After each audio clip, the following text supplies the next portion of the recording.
Welcome to the Dr. DC podcast. My name is Colin, and next to me is the Doctor himself. Hello. And as always, we are joined by producer Richard. Ahoy hoy. Each week, we talk... No, I have to redo this. How do you not know the words? No. Keep going. You know the words. I just follow the script, man. Keep it going. Ron Burgundy the shit out of this. That's amazing. Keep going. Each week, we talk about the weird and wonderful world of DC comics and movies while fielding questions from listeners like you. Oh, God, I hate this. Yeah, no, keep it going now. While I baw with the baw, da bang, diggy, diggy, diggy, said the boogie, said up, chuck, the boogie woogie. Yeah. What's that from? Really? Why does that sound so My familiar? name is Kid.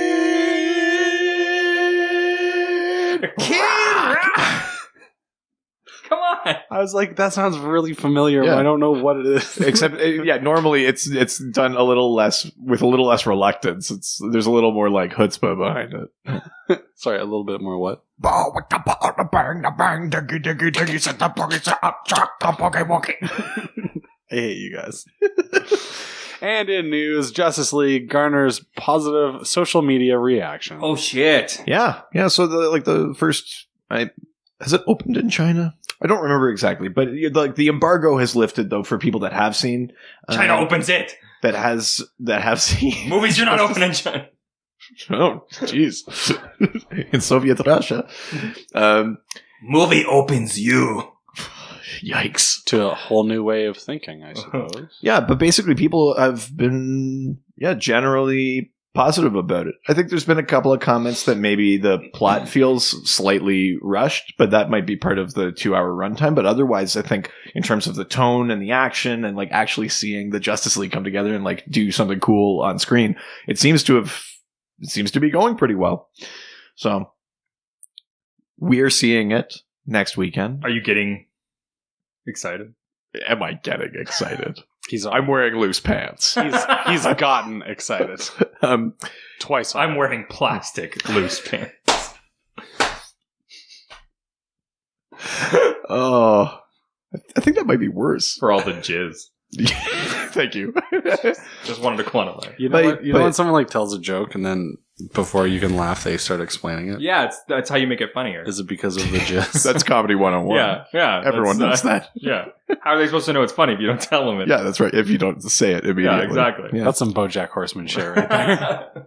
That's the Early years. That's the Marvel Comics school of. Whoa, throwing bows. Boom, boom, boom. I just saw Thor Ragnarok, which I did enjoy. Yeah, but it's a little bit like that. Oh. At any rate. Yeah, no, Justice League seems to be doing well. I'm super psyched to see it. I'll definitely be talking about it next episode. Oh.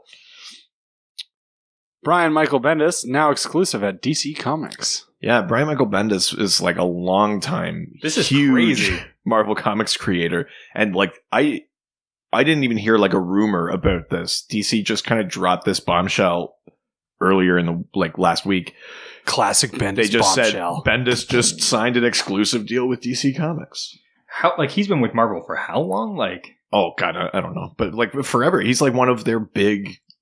I was trying to think of what the analog would be if Marvel snagged like a DC guy, and it might be like getting like Scott Snyder or someone who's kind of become really central to big events and working on a bunch of different projects and really kind of reinventing things. Bendis was great for what Spider-Man, right? Yeah, I think it was Spider-Man mostly. Yeah, but he was, I don't know what he's working on at DC. Well, you should see his prescribed reading that he's been posting on Instagram. He's posting these photos of giant stacks of books, and it's a lot of Batman. Ooh. So that would be really cool. I mean, it makes sense. If you're bringing in a huge name from a rival company, you put him on your big title. Yeah. Yeah, you put him on Ragman. You got it. That's right. Yeah. Bendis takes Ragman. Ragman is now leader of the Justice League. That's my favorite. You heard it here first. That's right. Yeah. Exclusive.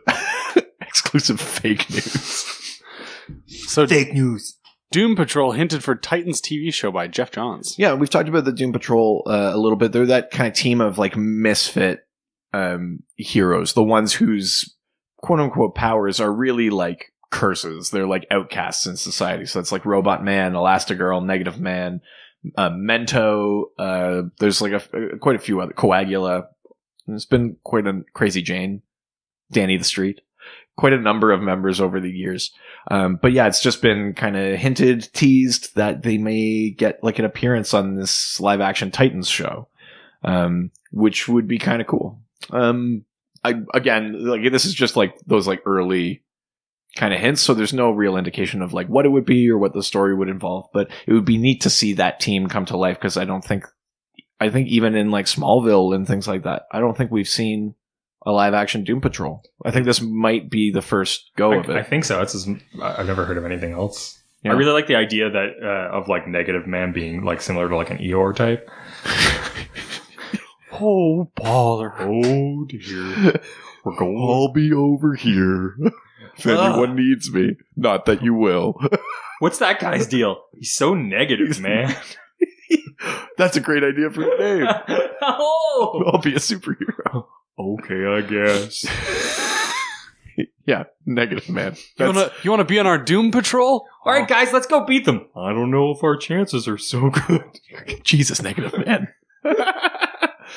Well, I'm pregnant. Oh, the chances of that surviving are so great. Come on. Read the room. Oh. Yeah, so I did talk about Negative Man before. For those listening at home, if you don't actually know the Doom Patrol and you're listening to us and you're like, oh, that's literally what Negative Man is, that's not. He has like radioactive powers. And he has like a radioactive like self that he can project out. Like almost like a ghost, a radiation ghost. That's Negative Man. He's not just like a downer on the team. For such an extrovert, he seems to be down on himself quite a lot. And for those of you who are looking to us for fan fiction advice, by all means, take that Eeyore and run with it. Yes. Stop writing about all of the Doctor and Colin love stories and move on. Yeah, thank you for sending those. You don't have to send the drawings, but thank you for sending your scripts. Yeah, no, we understand based on the words. We didn't need the diagrams. We've gotten like 70 teleplays already, so we can only make so many videos. I mean, we haven't made it. I mean, no. Subscribe to our Patreon. Top Doctor DC producer gets his pink slip tonight. No. Oh, no, I read that wrong. Yeah. Top DC editor gets his pink slip. Yeah, nothing to do with us, mercifully. Yet. Yeah, so Eddie Berganza, who was a top group editor at DC Comics for a very long time, and within the company, and kind of within the industry, well known as... You know, guess where this is going? Like a creep, basically. He's all these like accusations of sexual like harassment and assault have come up against him again, and DC has finally removed him. Now, this, you know, like I love DC Comics because of the characters. I don't have like a particular corporate loyalty to them. You know, they messed this up. A number of female writers over the years have either been moved to projects where he wasn't like involved with them, or ended up quitting. Like, instead of DC firing Berganza, they've finally done it. That's a great Instead of move. just continuously Way too promoting late. him, Yeah. So, you know, it's part of this like thing where like, yeah, like they've made the right move in firing him, but they should have done it like 10 years ago. Which is surprising because, I mean, considering DC has been such a female forward company for so long, like doing a lot of female characters before a lot of other. I mean, but this is just how like ingrained this stuff is. They're just like, no, he's been like, people buy the books that he works on. Like, why would we get rid of him? We're like, oh, like maybe it's not that bad. Or, like, you got it. But they knew it wasn't just about taking a joke, because they would move him onto like away from projects that involve female creators. So like they knew. It was just... At least they're doing it before the public, like, was pulling it out. Well, I don't know. It was kind of... Was it? Yeah, it was kind of because of that. Like, I didn't see any build up to it. I just saw... The too long didn't read of this is, like, fired good. Like, way too late, though. Like, that's... If they need to make some real kind of corporate, like, internal shakeups to prevent this sort of thing from happening again. But... I mean, there's people like that all through those corporations. I mean, there's that rumor that's out about Gal Gadot possibly not signing on for Wonder Woman 2 unless Warner Brothers completely severs ties with Brett Ratner. So Brett Ratner, the director of like X-Men 3 and some other movies, is kind of notorious in Hollywood as like a douchebag and terrible person. And Ellen Page, I think, was the reason behind that as well. Didn't he out her? Yeah, and Jeez. he's been accused multiple times of sexual harassment and things like that. Now, Warner Brothers said, we're not going to work with Brett Ratner anymore. And they kind of did, but there's still a financing agreement with his production company, which helped finance the first Wonder Woman movie. So the way this rumor goes is that Gal Gadot has said, you can't have a movie about like female empowerment partly funded by like A monster. a known sexual like harasser and assaulter and just like general douchebag. Now, all that being said, we've only found one link. I've only source link for this. So I've only ever seen it show up on page 6, which they call an exclusive, which you would. I mean, I hope it's true because that would be a wonderful stance to take. a wonderful woman's stance. Exactly. But I don't know for sure that that's a thing. But the point is that even in the midst of this DC firing Eddie Berganza, that's too late thing, then Warner Brothers, their parent company, was like, oh, we've cut ties with Brett Ratner, but they still have this, like, they haven't bought out that financing agreement or whatever yet with Rat Pack, or what's it called? Rat Pack Dune Entertainment, which is Ratner's company. So I'm sure there's a lot of moving parts, like legally on those things. I'm sure it's not necessarily easy to do overnight. It's not going to be an overnight thing. But yeah. I hope very much that these kind of companies who are coming under fire for their people at all levels who are engaging in this behavior and just the general corporate culture that allows those things to survive, I hope that they all start taking these kind of steps and getting rid of those people and cutting off those deals. And yeah, like, look what Netflix did. Like, Kevin Spacey had a finished movie in the pipeline and they canceled it. Like, and had all the parts reshot. Like or are getting reshot. It wasn't like he's going to make this movie for us. Like, the movie's done and they canceled it. Like, that's a good move. That's what you have to do. Well, and House of Cards. And House of Cards. Yeah, of course. But, like, it's those kind of moves don't save you money. They're not good business in terms of the dollars and cents. They are good business in terms of like being like an actual like responsible corporate citizen and like respecting your employees and creating the kind of world and where your business can thrive. Hopefully, long term that turns into loyalty in business sales. Exactly. Yeah. So, at any rate, that's a long-winded way of saying kind of good job, DC, but way too late. And in keeping with that theme, Supergirl and Arrow producers suspended amid sexual harassment allegations by Warner Brothers as well. Yeah, Andrew Kreisberg. One of those months. Yeah. Andrew Kreisberg. So he's the guy kind of behind the Arrowverse. Or one of the guys behind the Arrowverse. And him too. So he's been suspended, I think. Maybe not fully fired, but suspended while they look into it. Do we know the whole story on him? What's going on with that? I don't actually. This one I don't know what the specific allegations are, but I have to imagine they're similar types of things. I heard it's like it's like 15 separate ones. That's a lot. Yeah. So just throw another one on the pile. I mean, the reason that my tone goes that way, I'm not upset that it's happening. I'm upset that these people were allowed to be in these positions for so long. I'm upset that they were allowed to get into the position of creating things I enjoy. And then finally stuff actually happens with it, so. And you don't want stuff to become like a witch hunt, but at the same time, like you do want it to be a witch hunt, but only a witch hunt in that there's 15 different allegations. Yeah. Like something happened. There's no way that there's 15 lies. Like that's not the case. It's not like he's the president of the United States or something like that, where all of those allegations are complete bullshit, right? Well, right? Is that not a thing? Well, yeah, I mean... supposedly, those are all lies? The big hope out of this would be that if this happens in enough industries to enough people, that maybe someone would get the stones to take on the president.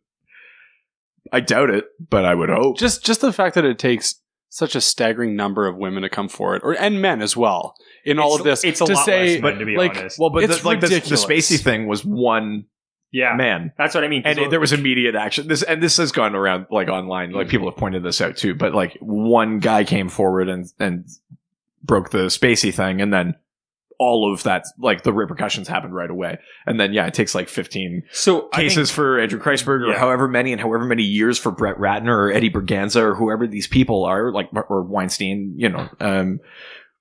There's definite, even when like things are moving or happening, there's still the gender bias. It's like clear as day. But I think like people should at least, when being aware of that, take that as an advantage, and men should start standing up, because it takes a lot less.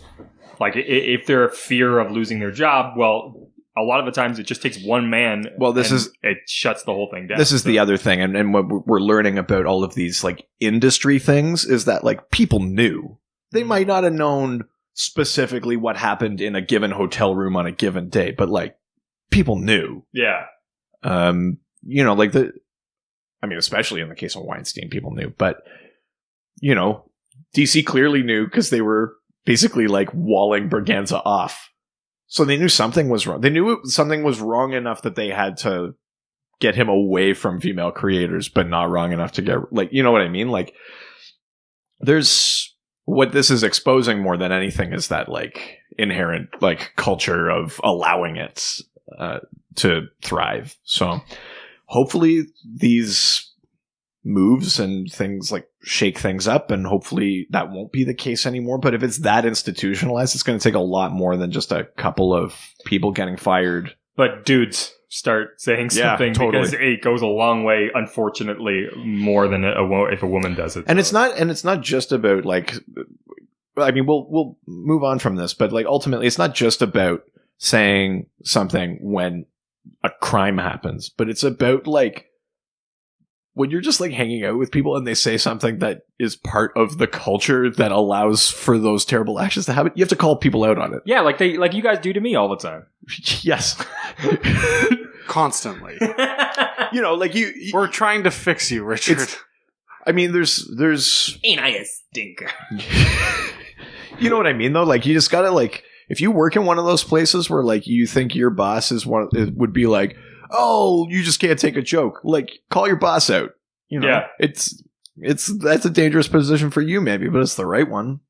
Like, do you want to be the person that's like lumped in with the like that they knew? Be the guy who gets fired for it and then gets a huge cash settlement from a lawsuit. I mean, yeah, don't do it for the reward, but I suppose that might happen. Whatever gets them to it, I don't care. The other major reality of this is the fact that if you are in a situation and you call your boss out for saying something that's inappropriate, the reality is that if they try to terminate your position, you shouldn't have a fear of that. Because we also say that if like it's Cushy from Canada, but if it's mentioned. Okay, but what I'm trying to say is that if it's along the same lines of, oh, you just can't take a joke.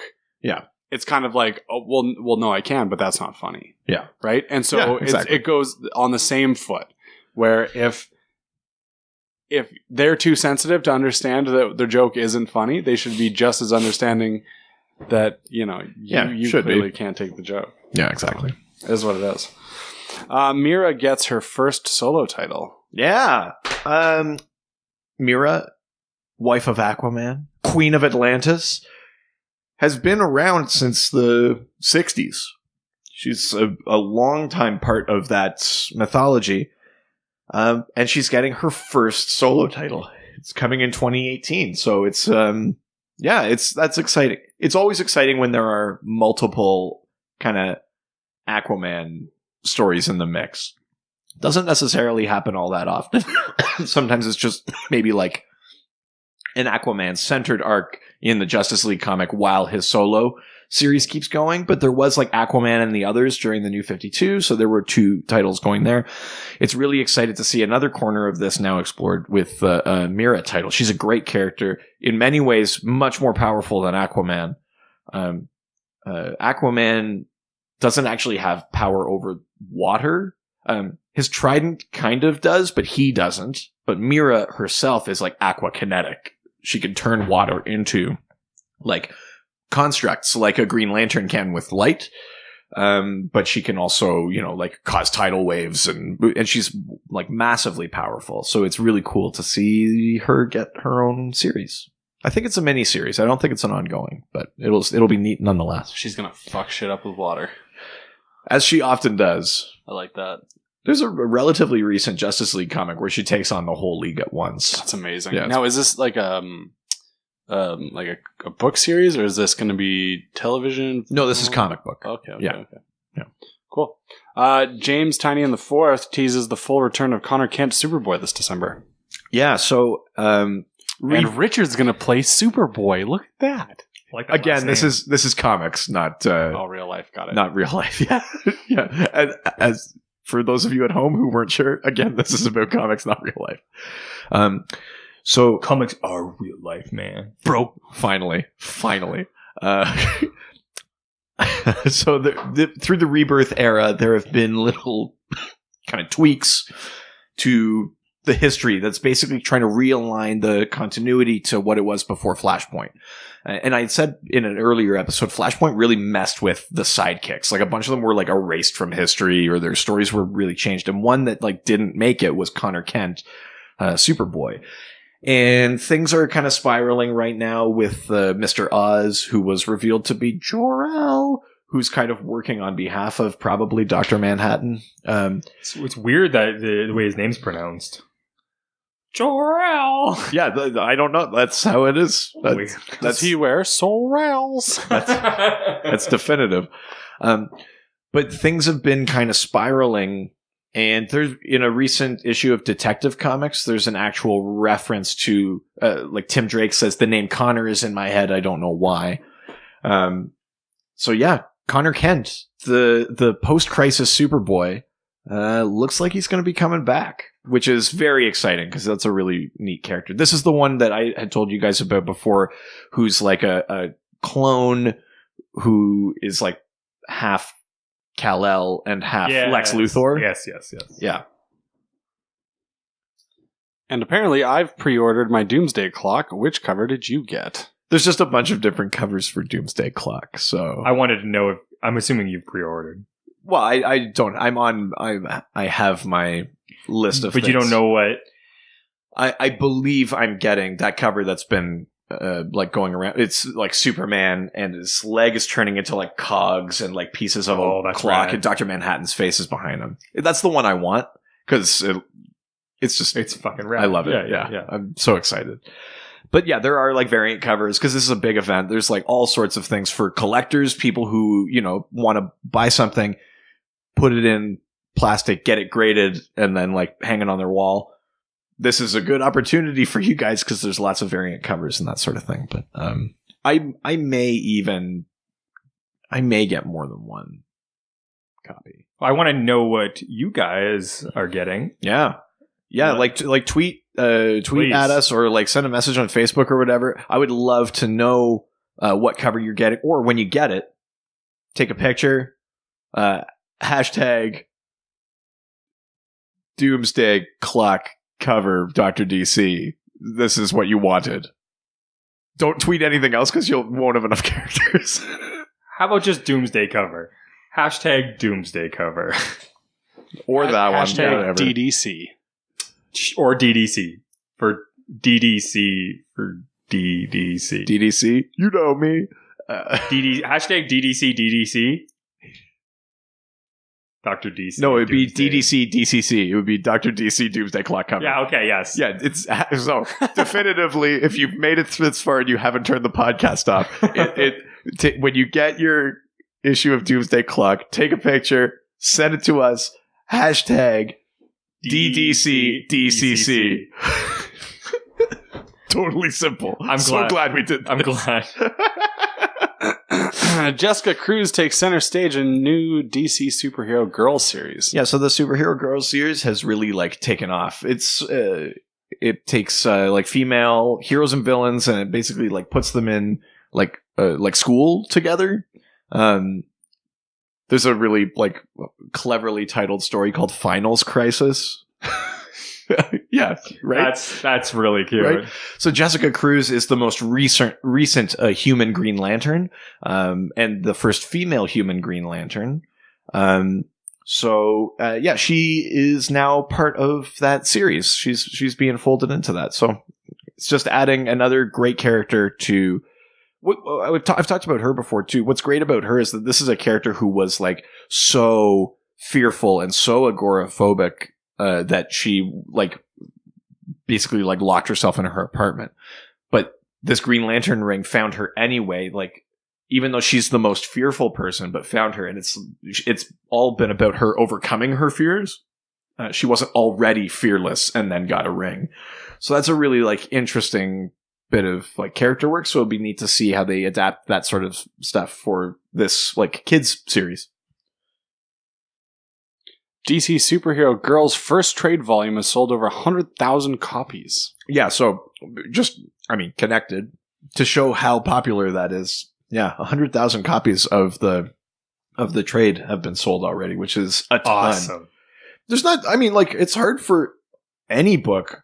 Yeah. To sell 100,000 copies, let alone, a comic book, let alone a female. But now this is like a female-led kid oriented book that's sold over 100,000 copies, which is awesome. It just shows how popular. It shows that like that's I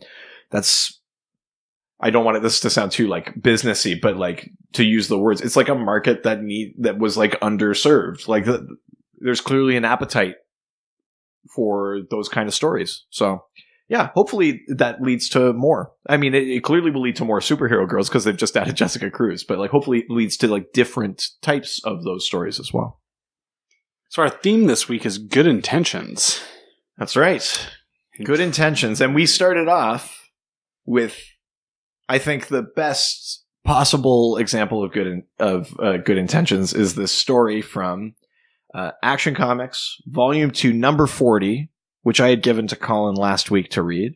It's got the variant cover that's like the Bill and Ted movie poster. We all know how this works. Why don't we'll start with give us the synopsis, and then we'll delve into what you liked or didn't like, and then we'll go from there. So regular Superman shows up with a beard. Yes, he does. In a cubey planet, and the moon is made out of cheese. Yep. And it's also a cube. Yep. And he's like, this seems weird. But he jumps in anyways because he thinks it needs some attention. Mm-hmm. And then Bizarro starts beating the shit out of him. Yep. And talking to him very positively, which is very weird. And so it was like he says everything backwards. Yep. So Bizarro. When everything is great, everything is awful. Yep. And then what? I'll just be honest. In my head, I was going, everything is awful. Amazing. Thank you. Everything is awful. Everything sucks when you're part of a team. Oh. Yeah. Yeah. Sorry. Keep going. Yeah. And he meets Lois-ish. Right. Bizarro's. But her name's Lois? Yeah, it's very, very and he's weirdly weird. into it. Yeah, Bizarro Lois. Yeah. And then at one point he's like, this like machine dude shows up. Yep. What's that guy called? Metallo. And though like he's the only one who speaks normally, I guess, because he got like a machine brain or something like that going. Right. Yeah. Computer machine brain.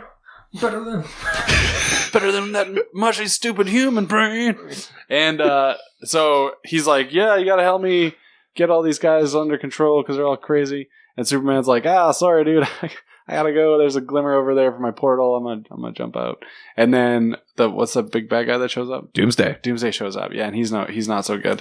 And then but Bizarro and him get all smashed up together in outer space near the cheese moon. Yep. With Superman. And then Superman's beard gets ripped off at some point. I might have fucked that up. No, you're right. It does. I feel like that today. Yeah, my beard ripped off. And your mustache. I have my mustache, yeah. And then, and all in one foul swoop, too. But... in two separate swoops. It's like weeks apart.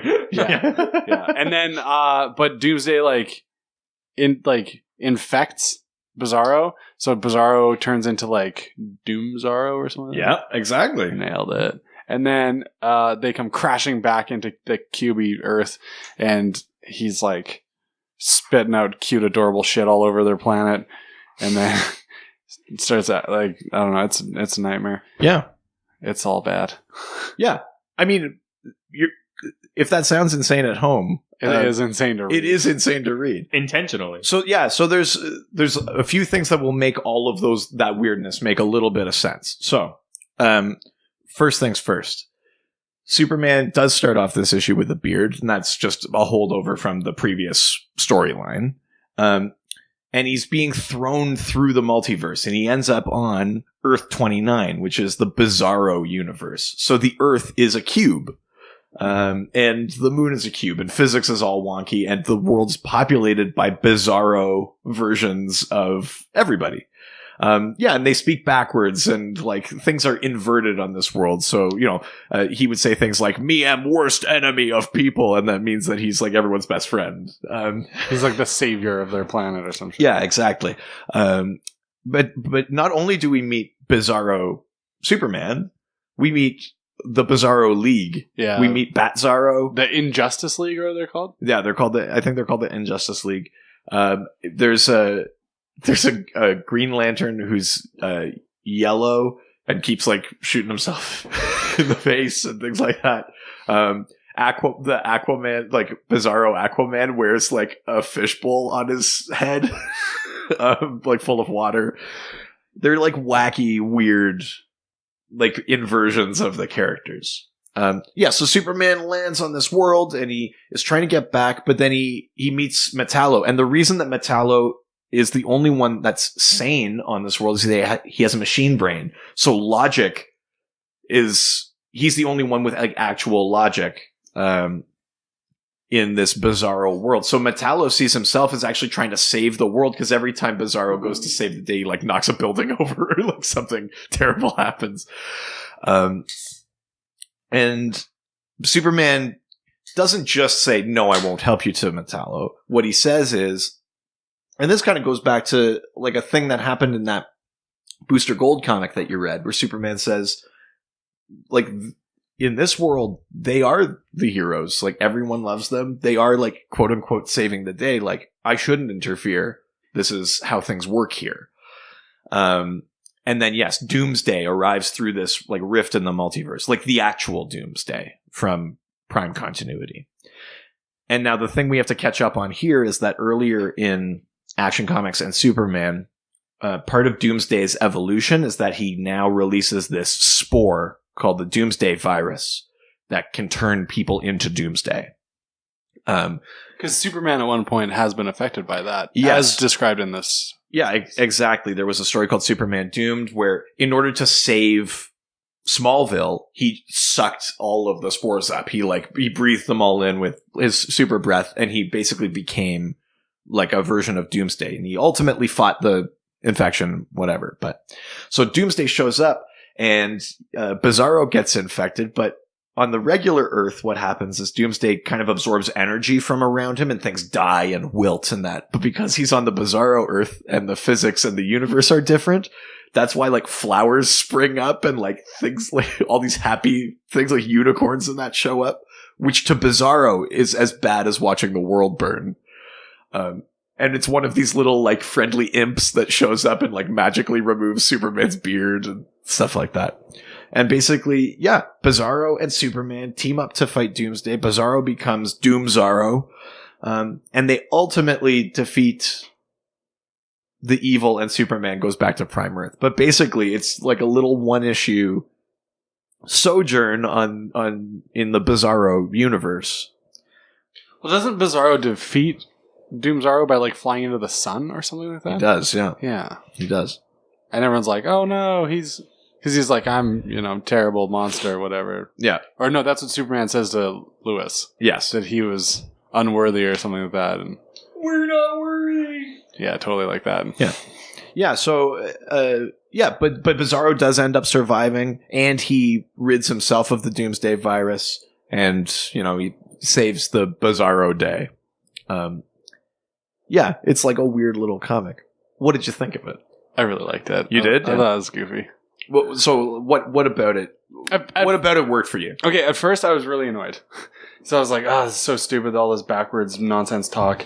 And then I got really excited because I was like, okay, this kind of makes sense. And there's kind of like an explanation for it. Right. With Metallo. So I was like, okay, well done. Right, yeah. It kind of keeps the story moving forward without any confusion. And especially having no real knowledge of Earth, what's it called? It's Earth 29. Right. Yeah. So not having any prior knowledge of this, being just kind of like pick up a comic book and read it. Yeah. I got every piece of information that I needed for that whole situation. Yeah. I really liked that. Yeah. Now, I should mention that this is a different Bizarro than the one that was in the comics in, say, like Forever Evil. Because on Prime Earth, there is a Bizarro. But that's like a failed Superman clone of Lex Luthor's. Okay. Who does kind of look kind of monstrous like that. Who still has the inverted powers, like the freeze vision and the heat breath, instead of Superman's heat vision and freeze breath. Yeah. And I also really like the artwork. Like, it was really cool.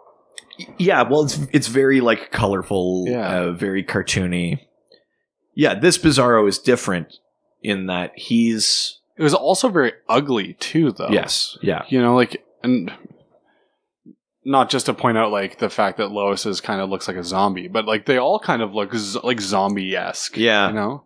Kind of like that, like, hideous faces and just, like... When Bizarro first showed up in comics, he had, like, a look where he almost looked like crystalline. Like, you could see all these, like, like, he looked like a piece of, like, a gemstone or something. But he was, like, white-skinned and had that. And then over the years, that kind of morphed into looking like a undercooked or like a zombie-ish version of Superman.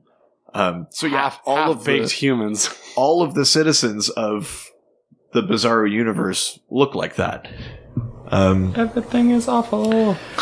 Damn it! You don't see him in this issue, but there's a character called the Sramian Snitch. That's the Martian Manhunter. Seriously? Well, he's from Sram, which is just Mars backwards. Jesus. Yeah. So like that whole world are like full of these kind of characters, which is really funny to me. Is this like connected to a larger story? It's not. That's what's so neat about it. Like it's very rare in the modern era to have like a one and done comic. And it's like just like an issue. Like it's not a trade. It's not. No, it's just a single issue. A single issue. Weird, fun story.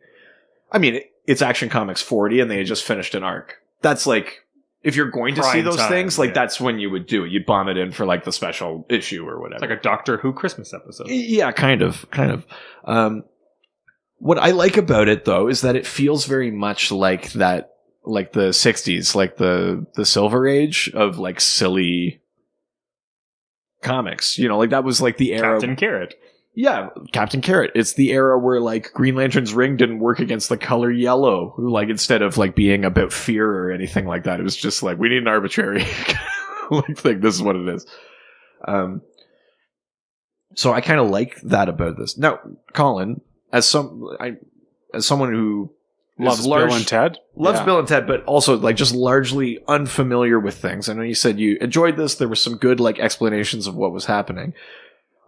Did this issue, even though it's like a contained story, did it make you feel like you wanted like more? Like, are you interested in the Bizarro world, or are you interested in like, did you see Bizarro versions of characters that you were like, oh, I don't know that one from the main thing. I'd be interested in seeing more of them. You know, like Metallo, like, are you interested? Do you want to figure out like who Metallo is now, or were you content to just honestly read this? I felt like Metallo was kind of like a Deus Ex Machina piece, right? Like just a beautiful explanation of why everything was chaotic, and right?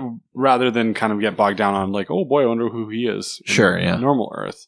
It was just kind of like, okay, this is a great character piece. Yeah, it's just another piece of this crazy puzzle. Yeah.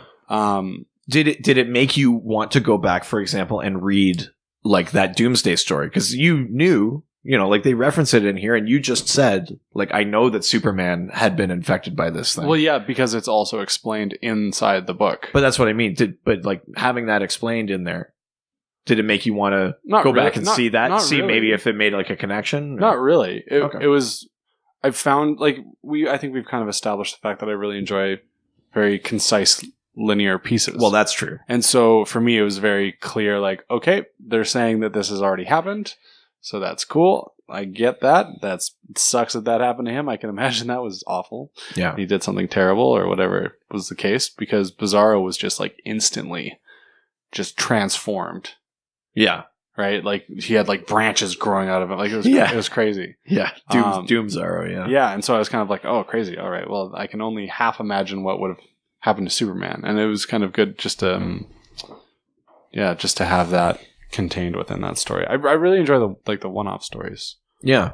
Yeah. I mean, they're harder and harder to find in modern comics because they're usually part of like an arc or a longer story. And this one is kind of unique because it doesn't lead to anything else. I mean, it does reference past stories, but it's not actually connected.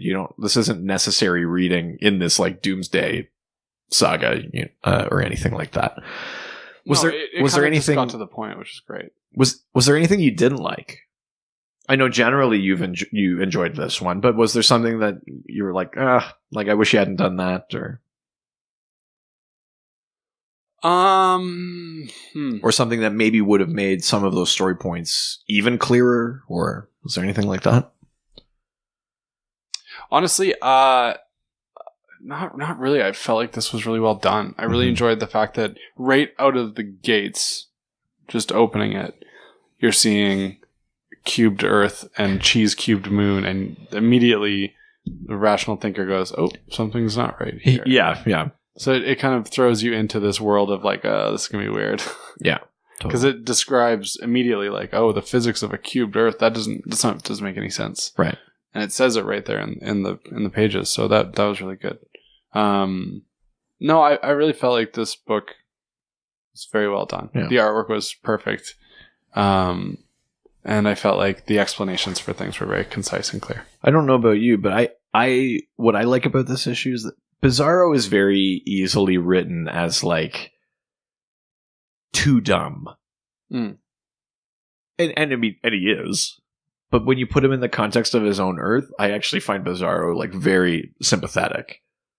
Well, I really enjoyed his heroism in it too, right? Like if you really were to look at that, like of the two characters that you would imagine would have taken on Doomsday in that setting, in that situation, you'd imagine Superman to be the one who'd do it. Yeah. But Bizarro takes it on, and Superman is kind of sitting in the backseat like, oh, this isn't really my problem, but yeah, it sort of is, but it's not. On Bizarro's Earth, it's good that they let him be the hero. Superman doesn't just bomb in and save the day. Yeah. Well, and that kind of goes back into, like we've discussed in past, how a lot of the times when there's like war issues where it's like, yeah, of course Superman could just fly in and just wreck everyone, but they leave it to the soldiers, and they kind of play that backseat role where they're just kind of like helping out, getting snacks or whatever, right? Yeah, maybe not quite that backseat, but yeah. Well, you know what I'm getting at, right? Like they're getting rations for the troops or whatever. And this was very much so along that same lines, where he, even in the moment when Bizarro, as like Doomzarro, flies out of the portal and into the sun and explodes, Superman tells Lois in a roundabout way, paraphrase it without saying the exact words, but that he is a good guy and he's done the right thing. Yeah, Superman tries Bizarro speak, I think, to get his to get his point across. Yeah, which is why he calls him unworthy and things like that. Yeah, I really like Bizarro, and the reason that this episode, the theme is good intentions, is because I gave you this to read. Bizarro is a character who is heroic, but in the context of his world, heroism also involves like wanton destruction and like making a ton of mistakes and generally being a little bit clumsy. And so I think what I like about him is he's one of those examples of someone with a really heart that just like can't help being an absolute mess. In the context of his world, he's totally normal, but like when that Bizarro ends up on Prime Earth and he wants to save the day, then like he's like, like if he saw like someone stealing something, he'd like pick up a boulder and throw it at them, be like, "Save the day!" Like, why isn't everyone clapping? Crushed Like, it. I did it. That's a great thing you're doing. Take a boulder. Yeah, he's not like malevolent. He's not doing it to kill someone. But people like on Prime Earth would die if Bizarro was tasked with saving the day because his way of doing things is so Bizarre? Oh. Maybe that's why he's called that. Oh my god, I never even put those pieces Holy together. shit, it's from the word bizarre. But you know what I mean? I think that's what I kind of like about him is that despite all of that, he's like, he's good. He's trying his best. He's just like not doing a great job of it. Yeah. Did you have any other thoughts you wanted to share about this one? It's not part of like a bigger, more in-depth story, so like it's actually kind of quick to go through. But would you recommend it? Yeah, sure. Yeah. That stellar, resounding recommendation. Yeah, it's good. It's good. I mean, in fairness, that's as much of a recommendation as we've gotten on Colin. Actually, no, you were stronger on Ragman, but well, it's because Ragman's the best. Really wasn't expecting. What the hell is it about Ragman? I don't know. That is our most downloaded episode. Yeah, I don't get it. It's Ragman. I don't get it. It's because the people get it. Can you guys please reach out to us, me, and let me know why you love Ragman? Yeah, hashtag why do you keep downloading Ragman? Or something shorter. Or just say hashtag Colin's right, Ragman. Hashtag Ragmen and What? women. What? Stop it. Yours isn't better. I know. I thought I had it, and then I lost You're just confusing everyone.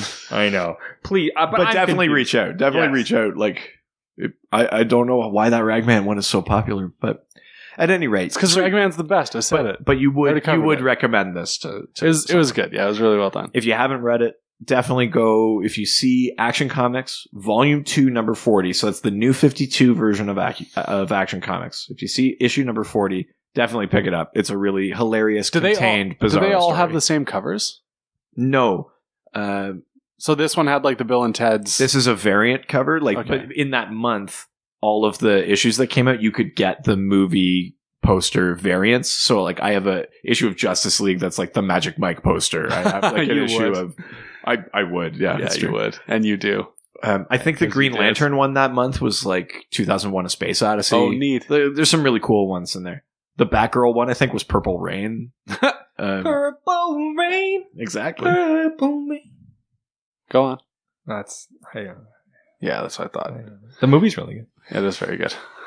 So we're gonna jump over to some questions. Yeah, so on the same sort of tone, we're looking for questions about good-intentioned characters or schemes that kind of went horribly. Like they had Sideways. an idea to record a podcast, and then this came out.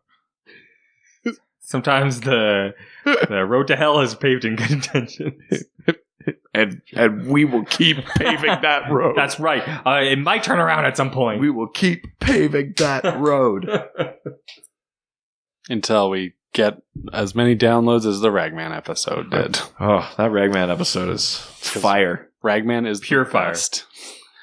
We're gonna jump over to Facebook where Sure. Josh Jill. Old Gilly. It's Gil. Is it Gil? You know this. How often do we... every week? Every week. I'm sorry, Josh Gajil. Old Gil. The current iteration of Brother Eye started out as a force for good developed by Batman, but ultimately turns out to be not so good. Has that always been the story? Can you explain a bit more the connection between Brother Eye and OMAC? Sticking with the Batman theme from the last question, want to dive a bit more into the Tower of Babel storyline, talk about good intentions gone wrong. Sure. So that's really kind of two separate things. There's Brother Josh, Eye. and then Josh, there's Tower. you love to write those long questions. I like it. So, yeah, Brother Eye. So I've talked before about the Identity Crisis storyline. That's the one where they were like magically rewriting like villains' brains. And then over the course of that story, you realize they did it to Batman too, because Batman found out they were doing it and clearly was not okay with it. And they wiped his memory. When Batman finds out that happened, eventually. Wait, who spills the beans on that one? Well, over the course of Identity Crisis, this Are they, like, horrible secret. They're having some drinks and Flash gets a little loose. Like, man, this one time we fuck up. No, it's like I'm sorry. Over the course of Identity Crisis, these things come to light. But basically, when Batman finds out, then he realizes he can't trust anyone. Not the people he thought he could trust in the League. He starts viewing everyone as a threat. And he's always had contingencies, but Brother Eye is this satellite, this advanced program that he creates that monitors every metahuman, every superpowered person on the planet. And is basically his last resort. Like, it could take them down. It knows where all of them are, knows what their powers are, what their power levels are, what their secret identities are, all of that. He doesn't use it, but he's got it. It comes from this place where he doesn't think he can trust anyone. What ends up happening, though, is Brother Eye becomes sentient. Yeah, of course. This, Brother As Eye you do. Brother Eye becomes sentient, and in conjunction with Maxwell Lord, actually activates this program called OMAC that is designed to wipe out the superhumans. So that OMAC are like these sleeper, like android agents that basically can counter the powers. The closest sort of example would be like, like the Sentinels at the beginning of like Days of Future Past. They're almost like that. So they can go after these people with superpowers and like counter them and that sort of thing. And that all happened like in the lead up to Infinite Crisis. It was part of that story. So in the case of like good intentions, I don't know that it was actually good intentions that would make you build a satellite that could like monitor and possibly take down all of your friends. But Batman's intention was mostly like contingency. It was mostly the just in case. It was like a self-contained good intention. I guess, yeah. And then it turned when it was out of his control, and they have to like basically go into space. They have to board the satellite and take it down, and it's this kind of big, crazy thing that happened. Those characters, though, Brother Eye and OMAC, that's like a recent iteration of them. That's what they are in the comics now, basically. But when they were creations of Jack Kirby back in the 60s or 70s or whenever they were created. Brother Eye was just this satellite that could, what was his name? Buddy Blank. When Buddy Blank needed his superpowers, he would call on Brother Eye and he would like beam the powers down to him, and he would become OMAC, which stood for One Man Army Corps. And he had like strength and blah, blah, blah, blah, blah, all that kind of stuff. So that was the original Brother Eye and OMAC. And then during Infinite Crisis, they were reimagined as this thing that Batman had created, and these androids that could like take down superhumans. And that story has been touched on again. We talked about Future's End last episode. And in that future, Brother Eye actually does defeat all the superhumans in that 30-year possible future. He's made all these like kind of body horror cyborgs out of them that are all basically just agents of Brother Eye. And Brother Eye has come up again in Detective Comics very recently. He's meant to just be in progress, but there's a version of Batman from the future who's come back and activated him. So lots of Brother Eye does come up quite a bit because he's the perfect embodiment of the paranoid Batman. We know Batman's always prepared, but there's like a point at which that like crosses over into that paranoia. And it's the folly of that he's been so prepared that he's been so prepared for the threats of everyone else that he hasn't seen himself as a threat. And that this thing he created is way more dangerous than if Wonder Woman can't be trusted. So yeah, I mean, that's a perfect example of good intentions gone wrong. And it's related to the second half of Josh's question, which is about Tower of Babel, which is that one where Batman's contingencies get stolen by Ra's al Ghul. So, like, it's the same idea. Batman is so prepared for everyone else that he forgets that he himself is also kind of dangerous. And in the case of that one, well, I mean, in the case of both, but in the case of that one in particular, it's now Batman who has broken the trust of other people because they didn't know he had those plans. You know, like Aquaman wasn't like, make sure I'm afraid of water or something, like, because that was, I think, his plan for Aquaman was to give him like a hypnotic suggestion that he's afraid of water, so that he'll like stay away from it and like slowly like dry out, and things like that. Yeah, which is like super messed up. Yeah, right? It's like that's a pretty crazy. Like, that's super bad, man. Batman. Nice. But the Bizarro version. Would it be though? Because Batman's already kind of a bad man. Yeah, he's kind of a bad man. He is kind of a bad man. He said that himself. John Goodman. I forget what comic it is, but it might be like an issue of Superman Batman or something like that. But there's an issue where Batman says something like, he's basically talking about why he trusts someone as powerful as Superman. He says, like, deep down, Clark is a good person, and deep down, I'm not. I'm Batman. Yeah, I'm Batman. I'm Batman. But yeah, so that's Brother Eye, and then also that Tower of Babel thing. They're both Batman's plans that he thinks are for being prepared and safeguarding the world from superhumans end up being the thing that puts the most people in danger. Yeah. We're going to move over to Twitter. Sure. Where my new Twitter follower friend, I am Grant Richter, asks. Going to Twitter, gonna get her. Nope. Nope. Nice. One of those because weeks. we're drinking these. Yep.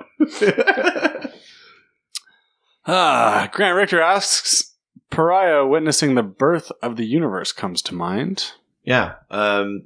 Pariah is a character introduced during the first Crisis on Infinite Earths. And this character is segregated from the rest of the group.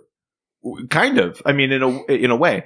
It's not like a power, but his curse is that he always is sort of like transported to a parallel Earth just in time to see it destroyed.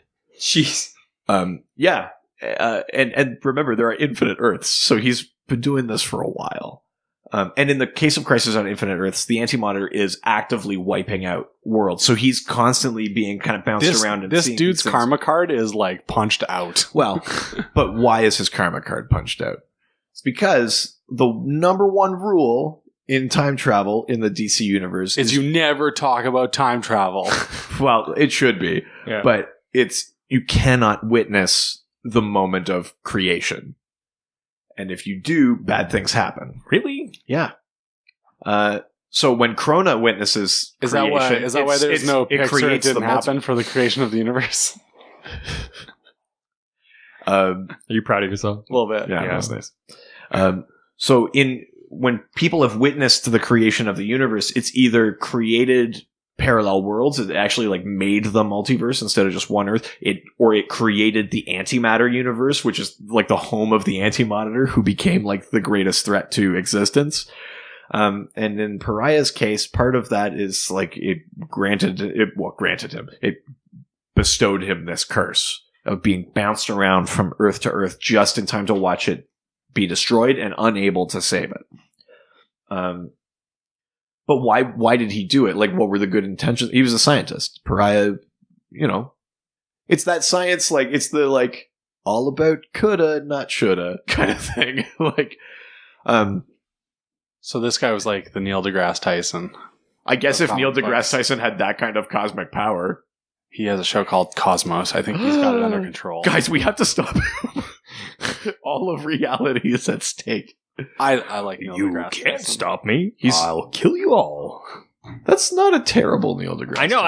It was coming out, and I was like, this is actually not that terrible. bad. Yeah. I know that Neil deGrasse Tyson... He's about to ruin more than just movies for you. I know that he's on Twitter. It'd be really cool to hear him talk about our show, or be on the show. and just like talk the actual science of a lot of this stuff. It'd be kind of Oh my god, I'd be so I'd never excited. be Some able sort of like Star Talk. I would sit on this couch with him. I'd would never give be him able the to read a couch. comic book again. But yeah, so Pariah's not a character that shows up too much outside of Crisis, but that's kind of his deal. Yeah. Chad Bokelman. Bogle, bogle, bogle. Good intentions gone horribly wrong. Let's go tragic. The history of Hawkman and Hawkgirl. Good intentions, their love. Gone horribly wrong, their curse. Yeah. And Chad was kind enough to include a little proviso that he didn't want me to, like, I didn't have to make sense of Hawkman continuity. Great. Yeah. We don't have that kind of, we don't have that time or those resources. No amount of episodes could. Oh my god. That would just be a show. Yeah. It would just be like, oh yeah, okay, and then that time they forgot that he had done this already. I feel like we've touched on that. Very, like, Yeah. briefly we touched on it back in our retcons episode. And at the time, that's about as comfortable as I was getting into it. I'm sure in time I'll get brave enough to tackle it properly. But for now, let's talk about just what he means in terms of the like reincarnation of Hawkman and Hawkgirl. So in ancient Egypt, they were Prince Khufu and Princess Shiara, and they encounter this alien metal called nth metal from the planet Thanagar. And basically what it does is it starts affecting their like souls. It engages with them on like kind of the mystical plane.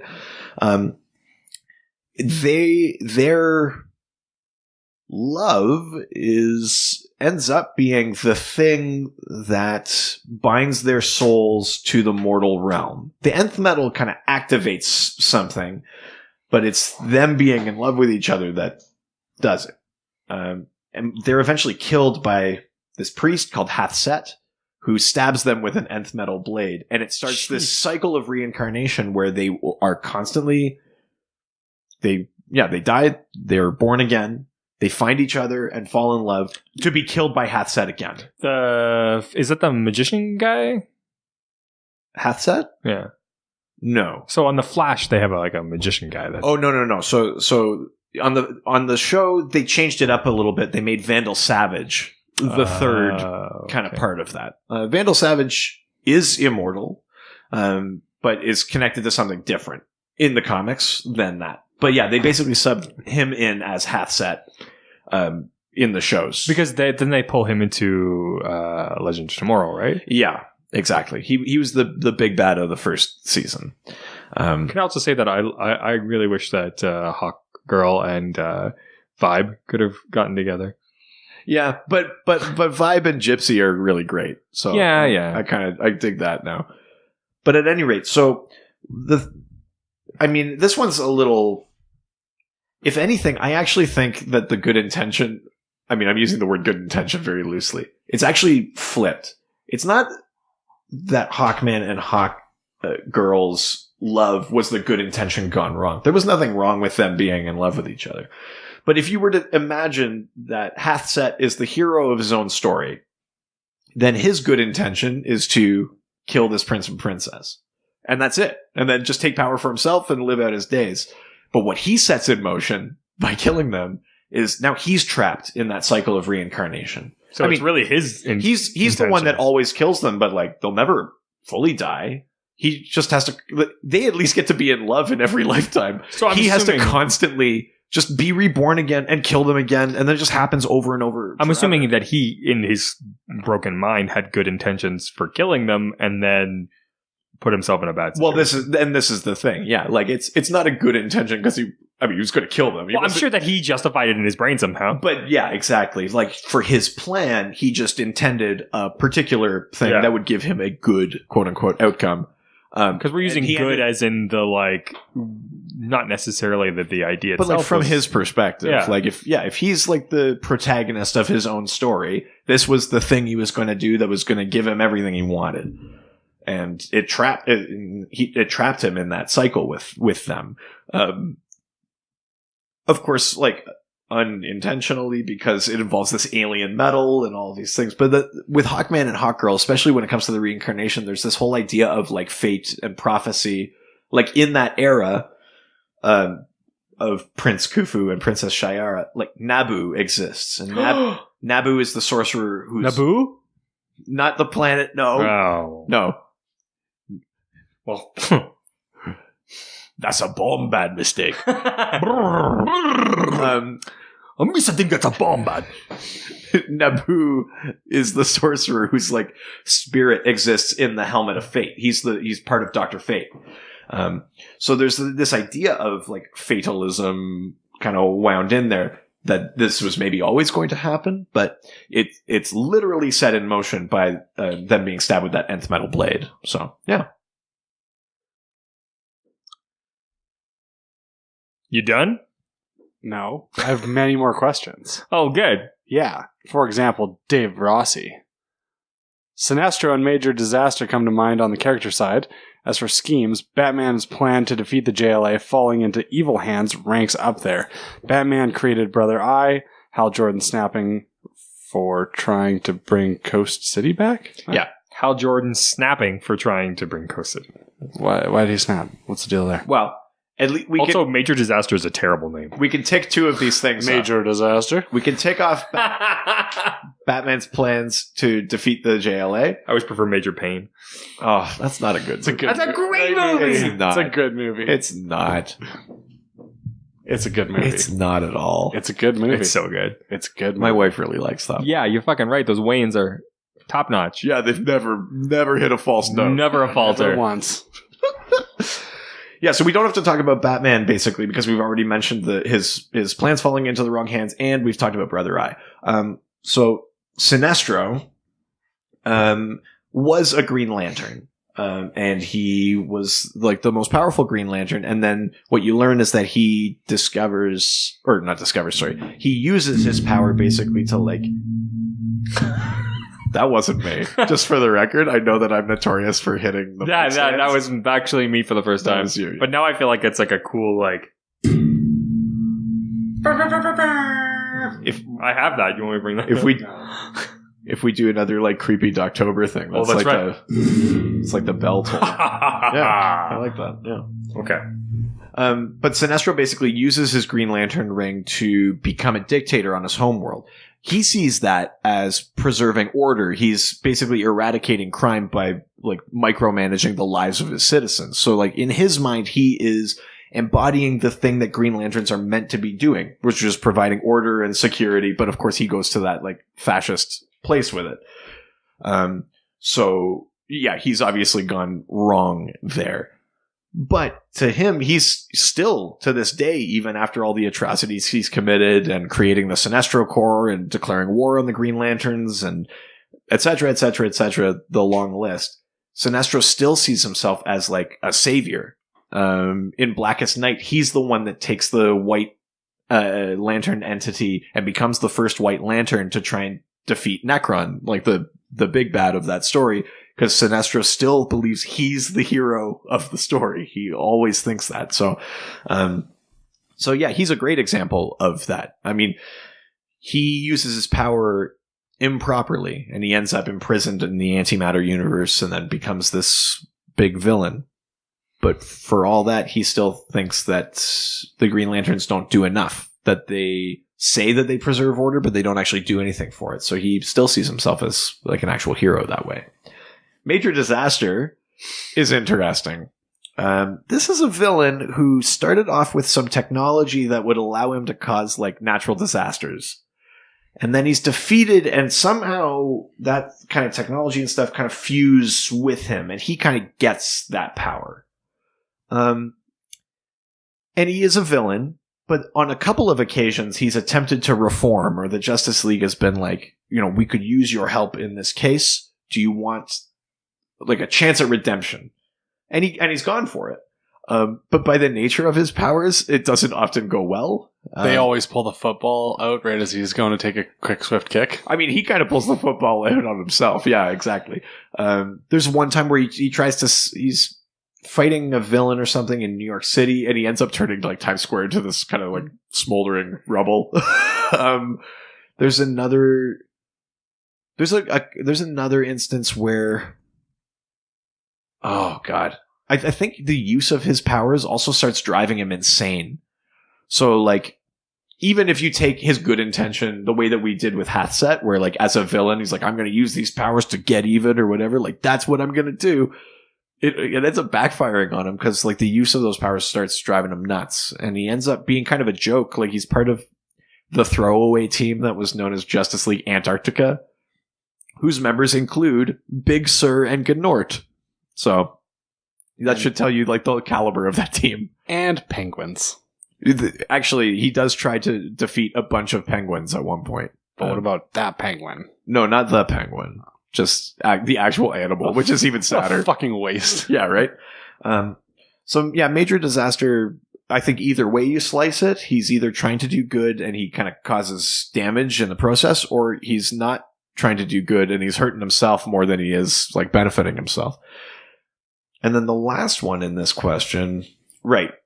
So Hal Jordan snapping when he tries to bring Coast City back. This is Emerald Twilight. This is where he turns into a supervillain. Coast City gets destroyed by Cyborg, Superman, and Mongol. And Green Lantern, that's his hometown. And he tries to just use his ring to create the city again. Like, if he has enough willpower, he can just bring it all back. And it's actually really heartbreaking, but he's already kind of started succumbing to fear. So even his constructs of, like, his father in that are saying, like, this isn't good enough. Like, you can't save us, blah, blah, blah, blah. Like, things he's making with his own mind are telling him he's not good enough. And it all kind of propels him down that path of succumbing to fear, which we later learn is parallax. But at the time, it just looked like Hal going crazy. And then he decides that he needs, in order to save Coast City, ultimately a good intention, he needs the full power of the Green Lantern Corps, and every time Green Lantern stands up to him, he destroys them. And he basically destroys the Corps, he destroys the Guardians, he breaks open the Green Lantern Central Power Battery, he destroys Sinestro, and he takes all of the power of the Green Lanterns for himself. And it turns him, he becomes a supervillain. He becomes Parallax, who is the ultimate villain of Zero Hour. He almost, like, wiped out all of time. It breaks him. He gets his redemption story later on, I think during Final Night, but in terms of that good intention thing, all he wanted to do was make up for the fact that he couldn't save his city, that, like, he lost his family, etc., etc. But it really corrupts him and, like, breaks him, and he does terrible, terrible things in the name of that good intention. I mean, that's not like the happy-go-lucky, like, good intentions gone bad, like Bizarro. Like, that's a particularly grim example of it. But I think totally applicable. Cash Flag. Oh, you don't have one for that one? No, wait, I'm not your fucking monkey. I just thought you'd have something witty for Cash Flag. Jesus. I don't know what you're talking about. Like a flag made out of cash. Yeah. It's real funny. Wow, things got grim. Richard is not having it. Yikes. Tonight. Wow, so Cash Flag. Cash Flag. It's hilarious. Anyways, how about Titan's Hunt? I was thinking how it started as a good story, but instead of an actual ending, it just meandered on and on into total chaos. Like, what's happening right now. Or, for example, like the Spider-Man Clone Saga. Yeah, so, I mean, once again, I don't... Or most of Colin's delivery.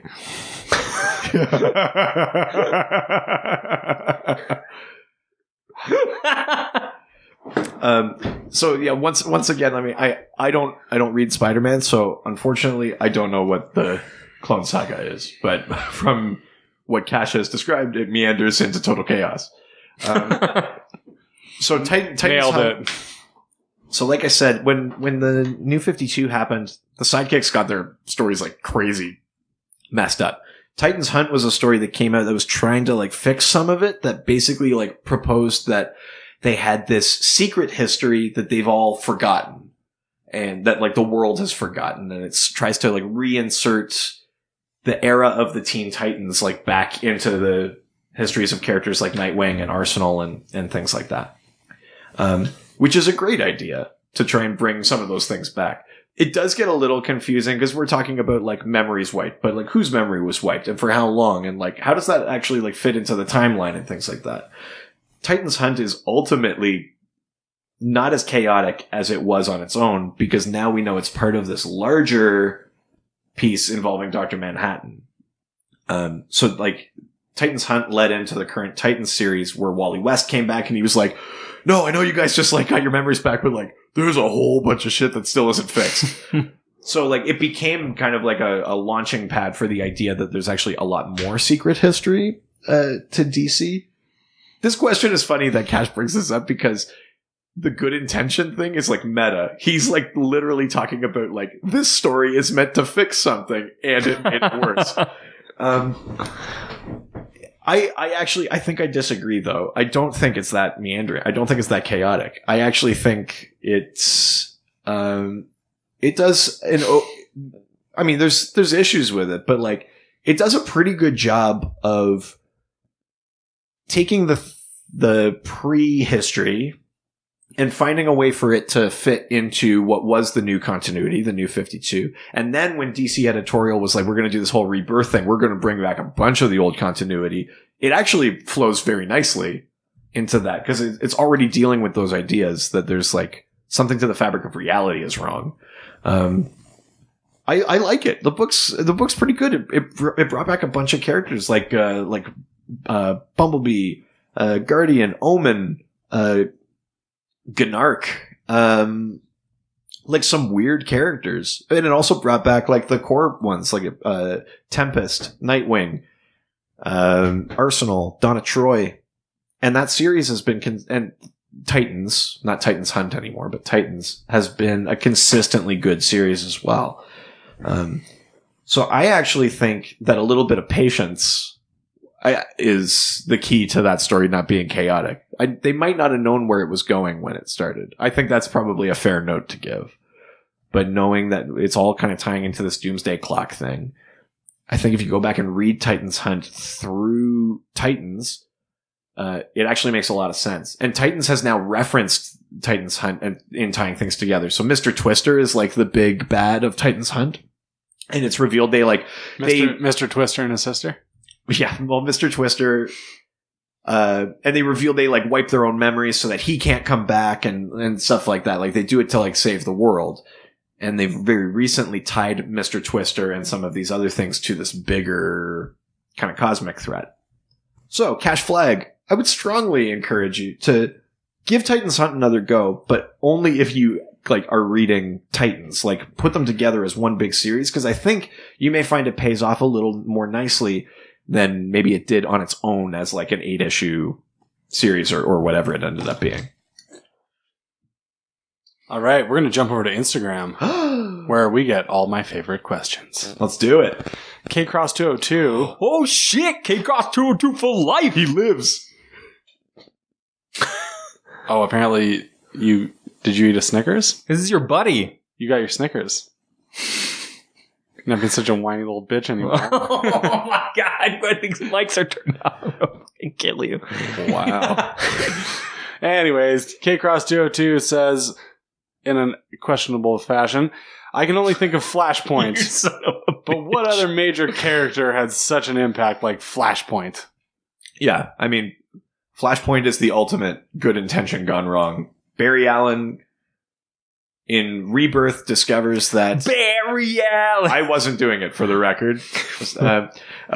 He discovers... That was for you, motherfucker. In Rebirth that the Reverse Flash, Eobard Thawne, had gone back in time and changed his history, had killed his mom, and his dad ended up framed for it. So Barry says, I have access to the Speed Force. I can travel through time. I'll go back and save my mom, because that's how things used to be. If Reverse Flash can change it, I can too.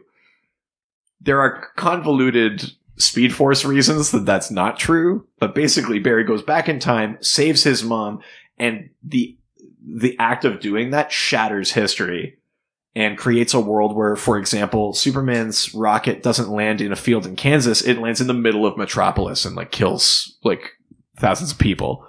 And then he ends up captive of the government. It creates a world where Aquaman and the Atlanteans and Wonder Woman and the Amazons go to war with each other, and it ravages like the Earth because these two superpowered races are at war. They sink Western Europe into the sea and like things like that. It creates a world where Bruce Wayne dies in the alley, and Thomas Wayne becomes Batman. So and good. Martha Wayne snaps from grief and becomes the Joker. Fucking right. Um, Fucking love that. yeah, it just completely breaks reality. And all for Barry saving his mom. So ultimately what he has to do Is kill his mom? well, no, he doesn't have to kill his mom, but what he does have to do Is let his mom get killed. well, he not only that, he has to stop himself from saving his mom. Like when he runs back at near the end of Flashpoint to set things right, he encounters himself in the Speed Force and basically Body check. has to say like, I'm so sorry. And like, yeah, basically like body check him, he has to stop himself physically and emotionally from saving his own mom because for the greater good, it's the way things have to be. He has to stop himself from stopping himself from saving his mom. Yep. And in that story, it makes sense. When they did it on the TV show, it'd be like, oh, like Barry's memories are fading. But like the world he lived in was fine. Like a couple of things were different, but the world was fine. He probably should have just stayed there with his happy family. But in the comic book world, like it's the actual like end of days, basically. Like he has to go and let his mom die. There's no other option. They're all making fun of him because he can't remember stuff. Right? They're like, hey, Barry, maybe try with this new thing called Ginkgo biloba, idiot. Yeah, sorry. I mean, I didn't mean he was just getting forgetful. I meant like his memories align to the reality he's in.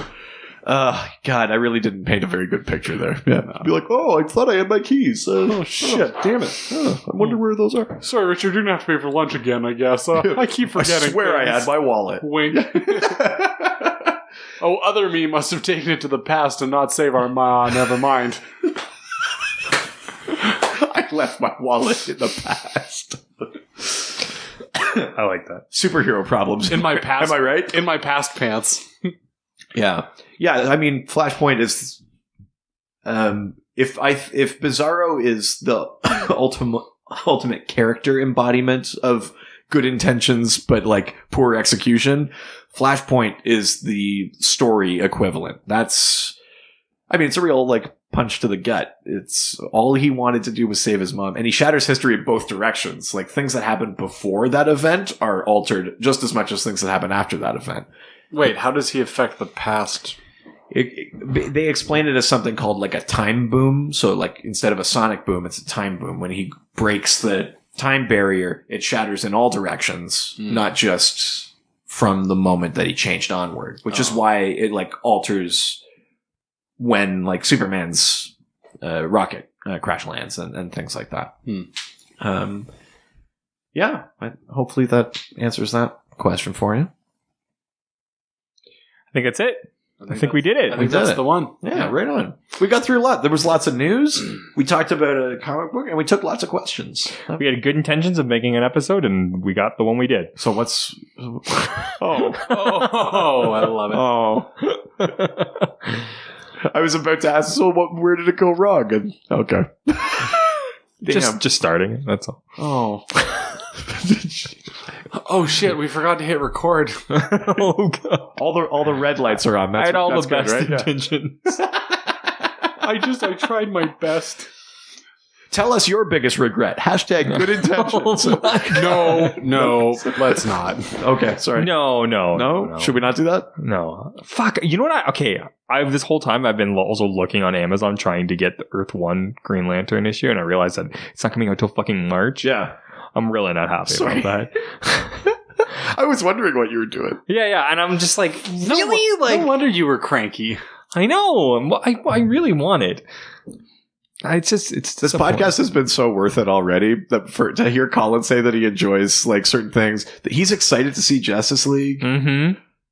So worth it. I've gotten far more into comics than I ever was. I really dived back in. Well, because you're super pumped about this Green Lantern one. We've talked about this a couple of times now. I want this so bad. I saw those. Did you see the preview? Oh my god, it looks great. It looks amazing. Yeah, tweet at me and let's talk about Green Lantern, because I'm now excited about this. Make me excited about all the other Green Lanterns. Yeah, all of them.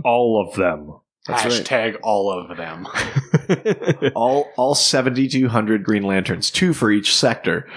That's right. And if you want to talk to Dr. DC about it on Twitter, you can go to At Dr. DC.